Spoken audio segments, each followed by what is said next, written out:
हाथों में कक्षा 9 का संचयन भाग 1 है। ये आपकी दूसरी पाठ्य पुस्तक है जिसे कि आपको पढ़ना है। मैंने एक वीडियो इसका ऑलरेडी आप लोगों को बना करके दिखाया है, परंतु उस पर आपने इसका PDF और मेरी वॉइस यानी मेरी आवाज़ सुनी होगी। बच्चों, आज इसका मैं लाइव रिकॉर्डिंग के साथ आपको संचयन वापस से फिर से बता रही हूँ। ये है आपकी किताब का संचयन भाग 1 जो कक्षा 9 की दूसरी पाठ्य पुस्तक है। आइए बच्चों, अब मैं आपको इसके कंटेंट के बारे में बता रही हूँ। अब मैं इसका कंटेंट को पलट रही हूँ। ये आप देख रहे हैं, आपकी स्क्रीन पर संचयन की विषय सूची नज़र आ रही है। वो विषय सूची जो पूरे साल भर में हमें पढ़नी है। इसके अंतर्गत मात्र 6 लघु कथाएँ हैं।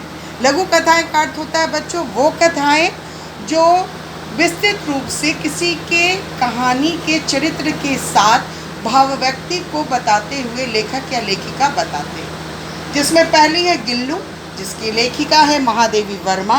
दूसरा है स्मृति, जिसके लेखक हैं श्री राम शर्मा। तीसरा है कल्लू कुम्हार की उन्ना कोठी, जिसके लेखक है के विक्रम सिंह। चौथा है मेरा छोटा सा निजी पुस्तकालय, जिसके लेखक है धर्मवीर भारती। हामिद खान, जिसके लेखक है SK पट्टिकाट। और आखिर है दिए जल उठे, जिसके लेखक है मधुकर उपाध्याय।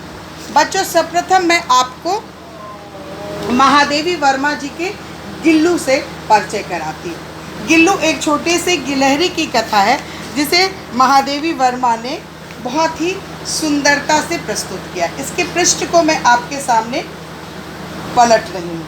यहाँ पे एक पृष्ठ में आप देख रहे हैं कि लेखिका बैठी हुई हैं, उनके सामने टेबल लगा हुआ है। टेबल में खाने का कुछ पदार्थ है, एक ग्लास रखा हुआ है, कटोरी रखी हुई है और वहाँ पे छोटा सा गिलहरी गिल्लू बैठा हुआ है। अब मैं आपको पूरी विस्तृत से इसके बारे में बताऊंगी। सर्वप्रथम बच्चों, मैं आपको महादेवी वर्मा जी के गिल्लू के लिखने का अभिप्राय बताती हूँ। बच्चों, गिल्लू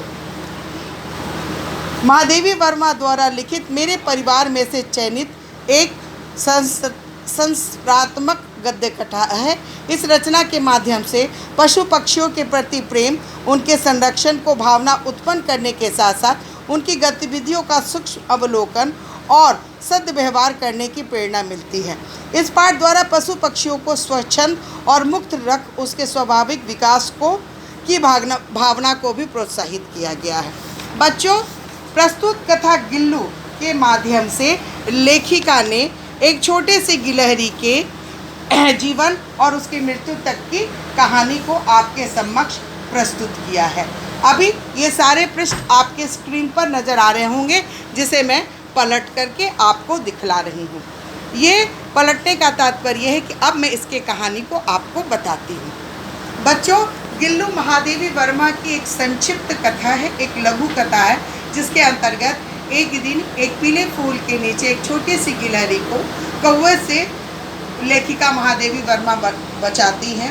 उन्हें रुई के फाहे में दूध डाल करके उसकी ज़िंदगी को बचाया जाता है और उसके बाद धीरे धीरे गिल्लू जो है वो लेखिका के घर का एक सदस्य बन जाता है, लोगों से घुल मिल जाता है और लेखिका के लिए एक परिचारक की भूमिका निभाता है। लेखिका जब खाती हैं तो उनके साथ टेबल पर बैठ कर के चावल के दानों को भी खाता है। लेखिका ने उसके लिए एक छोटा सा झूला बना के रखा हुआ है और उस झूले में उसके खाद्य सामग्री को दी जाती है। जब लेखिका बीमार पड़ती हैं और जब वो वापस हॉस्पिटल से घर आती हैं, तब गिल्लू एक परिचालक की भूमिका निभाता है और अपने नन्हे नन्हे पंजों से लेखिका के माथे को सहलाता है, मानो ये बता रहा हो कि वो भी लेखिका को उतना ही प्यार करता है। बच्चों, गिलहरी की उम्र मात्र 2 वर्ष होती है। धीरे धीरे गिल्लू की उम्र भी कम होता जाता है और एक दिन ऐसा आता है जब सभी को यह आभास हो जाता है कि शायद अब गिल्लू ज़्यादा दिन जीवित नहीं रहेगा।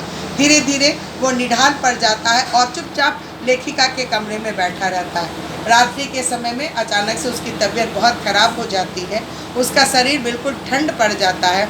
लेखिका उसे कमरे में लेके जाती हैं, गर्म करने की बहुत कोशिश करती हैं, लेकिन उसका जो पंजा है वो धीरे धीरे लेखिका के हाथों पे आता है पर वो इतना ठंडा होता है कि लेखिका समझ जाती हैं कि अब गिल्लू की उम्र ज़्यादा नहीं है। सुबह की पहली किरण के साथ गिल्लू की मृत्यु हो जाती है, जिसे लेखिका बहुत प्यार से अपने घर के प्रांगण में गमले के नीचे दफना देती है। अचानक एक दिन लेखिका की नज़र उस गमले के मिट्टी पर पड़ती है जिसके नीचे गिल्लू को दफनाया गया था। वहाँ पे एक छोटा सा पीला फूल खिलता है, जिसे देखकर अचानक से लेखिका को गिल्लू की याद आती है और उन्हें ऐसा आभास होता है कि गिल्लू ने उस पीले फूल के रूप में वापस से जन्म लिया है। बच्चों, संचयन के अंतर्गत महादेवी वर्मा की इस कथा को मैंने आपको इसलिए बताया ताकि आप इस कथा से अपने आप को कनेक्ट कर सकें।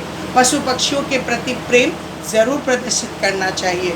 पशु पक्षियों से सच्चा दोस्त और हमदर्द कोई नहीं होता। एक छोटे से गिलहरी ने परिचारक की भूमिका निभाकर ये साबित कर दिया कि अगर आप उसे प्रेम करो, कोई उसे प्रेम करता है तो वो वापस में उतना ही प्रेम लौटाता भी है।